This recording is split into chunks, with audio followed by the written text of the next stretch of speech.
வணக்கம். உங்கள் அனைவரையும் கமலதரா யூடியூப் சேனலுக்கு அன்புடன் வரவேற்கின்றேன். இன்னைக்கு நான் உங்ககிட்ட ஒரு குரு சிஷ்யன் ஒரு சத்விஷயம் தான் பகிர்ந்துக்க போகிறேன். என்ன அப்படின்னா, ராமானுஜர் காலத்தில் அப்போ பார்த்தீங்கன்னா சைவமா வைணவமா அப்படிங்கிற ஒரு சர்ச்சை இருந்தது. பல வருடங்களுக்கு முன்னால், முகலாயருக்கு முன், அதுக்கப்புறம் கொஞ்ச நாள் அப்படின்னு கூட சொல்லலாம், முகலாயர்கள் காலத்துலன்னு கூட சொல்லலாம். அப்போ கிருமிகண்ட சோழன் அப்படிங்கிற சோழ நாடு, திருச்சி அந்த ஏரியாலாம் ஆட்சி செஞ்சுட்டு இருந்தபோது இந்த வைணவமா சைவமாங்கிற சர்ச்சை வந்தது. அப்போ ராமானுஜரை கஷ்டப்படுத்திருக்கிறதாக கூப்பிட்டு விடும்போது ராமானுஜர் சீடர் கூரத்தாழ்வார் அது விஷயத்தை தெரிஞ்சு நீங்கள் சோழ நாட்டை விட்டே போயிருங்க அப்படின்னு சொல்லி அவரை இவர் சம்சாரி இல்லையா. ஸ்ரீ வைஷ்ணவ சம்பிரதாயத்தில் பார்த்தீங்கன்னா சம்சாரிகள் எல்லாமே வெள்ளை ஆடை தான் அணியணும். ஜீயர்கள் ஆச்சாரியர்கள் மட்டும்தான் இந்த காவி அணிவாங்க. இப்போவே பார்த்தீங்கன்னா நார்மலாக மற்றவங்க காவி அணிகிற மாதிரிலாம் ஸ்ரீ வைஷ்ணவ சம்பிரதாயம் இருக்கிற சம்சாரத்தில் இருக்கிறவங்க அணிய மாட்டாங்க, காவி அணியவே மாட்டாங்க. அந்த ஒரு வழிமுறைகள் இருக்குது. அப்போ என்ன பண்ணுறாரு அப்படின்னா, அவர் ஜீயர் ராமானுஜர் ஆச்சாரியார் இல்லையா, இவருடைய வஸ்திரத்தை அந்த அந்த காவி வஸ்திரத்து மேலே போட்டு ஒரு 10 பேரை வச்சு போக மாட்டேங்கிற ராமானுஜர், நான் போக மாட்டேங்கிறா. இல்லை, நீங்கள் நம்மளுடைய ஸ்ரீ வைஷ்ணவம் வளரணும், அதுக்கான ஆயத்தங்கள்லாம் நீங்கள் தான் பண்ணணும், அதனால் இப்போதைக்கு நீங்கள் போங்க அப்படின்னோடனே அவர் மேற்கோட்டை போய் அடைஞ்சிடுறார். அதுக்கப்புறம் பார்த்தீங்கன்னா ராமானுஜரை கூப்பிட்டு விடுறார். பார்த்தீங்களா, இந்த கூரத்தாழ்வார் போய் நான் தான் ராமானுஜர்னு சொல்கிறார். ஏன்னா கிருமிகண்ட சோழன் ராமானுஜர் யாருன்னு தெரியாது. அப்போ பார்த்தீங்கன்னா நாரூரான், இவருடைய ஸ்டூடெண்ட், கூரத்தாழ்வான் கிட்ட படித்தவர் நாரூரான் தான் அந்த சபையில் ஒரு ஆலோசகராக இருக்கார். அப்போ காட்டி கொடுத்துட்றார் இவர்கிட்ட, சோழன்கிட்ட. இல்லை, இவர் இல்லை ராமானுஜர் கூரத்தாழ்வான், இவர் ராமானுஜர்னு போய் சொல்கிறார் அப்படின்னு சொல்லிடுவார். அதுக்கப்புறம் பார்த்தீங்கன்னா அந்த இவ்வளோ நீ ஏமாத்திட்டியா அப்படின்னு 2 கண்களையுமே தோன்றது கத்தி ஒரு ஈட்டியை வச்சு தோண்ட வர்றாங்க கூரத்தாழ்வானுக்கு. அப்போ அவரை நீ என்ன கண்ணை எடுக்கிறது அப்படின்னு இந்த 2 கண்ணையும் தோண்டி எடுத்து கீழே போட்டார் கூரத்தாழ்வான். அப்படியே இதை சொல்லும்போது அப்படியே நெகிழ்வுங்கிறத விட உருக்கமாக தான் இதை கேட்கும்போதே இருக்கும். அதுக்கப்புறம் 12 வருஷம் கழித்து ராமானுஜர் வர்றார். சோழ மன்னனுடைய ஆட்சியெல்லாம் மாற்றமாகுது.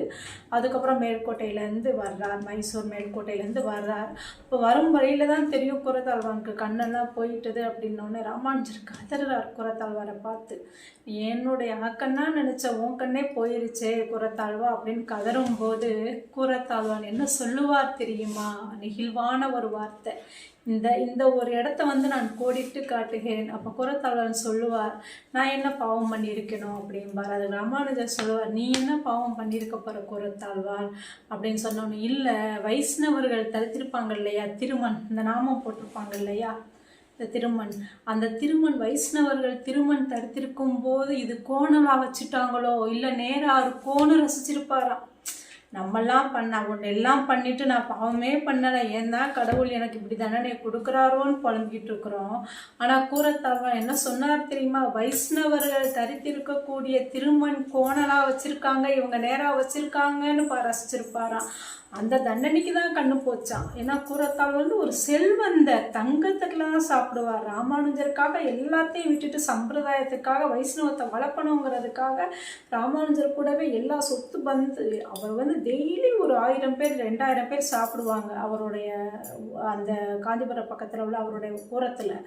அவ்வளோ ஒரு தனவான், எல்லாத்தையும் இழந்து சம்பிரதாயத்தை வளர்க்கணும், ஜீயருக்கான நம்மளுடைய கைங்கரியை செய்யணும்னு வந்தவர். இதை விட ஒரு விஷயம் என்ன அப்படின்னா, உன் கண்ணை வாங்கி கொடுக்குறேன், காஞ்சி வரதன் எது கேட்டாலும் கொடுப்பார்னு கூரத்தாழ்வானை ராமானுஜர் கூட்டிகிட்டு போவார் காஞ்சிக்கு. காஞ்சி வரதனே ஒரு சில பாசுரங்கள்லாம் பாடும்போது காஞ்சி வரதன் பிரதட்சமாக எழுந்து நிற்கிறார். என்ன வேணும் கேளு அப்படின்னு கூரத்தாழ்வான்கிட்ட கேட்பார். ராமானுஜர் கேளுன்னொடனே ஒரு குருவுக்கு துரோகம் பண்ணின சீடனுக்கான தண்டனைகள் கிடைச்சே தீரும். குருவுக்கு வந்து அபச்சாரம் பண்ணவே கூடாது. அங்கே நாரூரான் அபச்சாரம் பண்ணினாரா, அதுக்கு கூறத்தாழ இங்கே காஞ்சி வரதன்கிட்ட அவர் கண்ணு கேட்காம நாரூரானுக்கு என்னைய காட்டி கொடுத்ததுனால குருவுக்கு செய்த துரோகம் சிஷ்யனுக்கு பாதிக்கக்கூடாது, நாரூரானை காப்பாத்துன்னு வேண்டுறார்.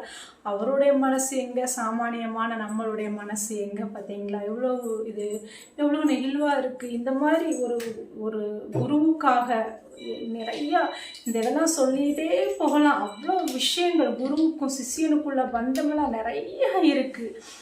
ஏன்னா ஒரு பெரிய தனவான் எல்லாத்தையும் விட்டுட்டு வந்து கண்ணை இழந்து, அப்பா என்ன ஒரு விஷயம் பாருங்க. அதனால் நான் வந்து இந்த உங்ககிட்ட பகிர்ந்துக்கிட்டதில் எனக்கு ரொம்ப சந்தோஷமாக இருந்தது, நெகிழ்வாக இருந்தது. ரொம்ப கஷ்டம், அது எப்படி சொல்கிறதுன்னு தெரியலை இந்த ஃபீல். ஆனாலும் இவ்வளோ ஒரு விஷயத்தை உங்ககிட்ட பகிர்ந்துக்கிட்டதில் எனக்கு சந்தோஷம்தான். கமலதரா யூடியூப் சேனலை சப்ஸ்கிரைப் பண்ணுங்கள், லைக் பண்ணுங்கள், ஷேர் பண்ணுங்கள். மீண்டும் ஒரு பதிவில் சந்திக்கிறேன். நன்றி.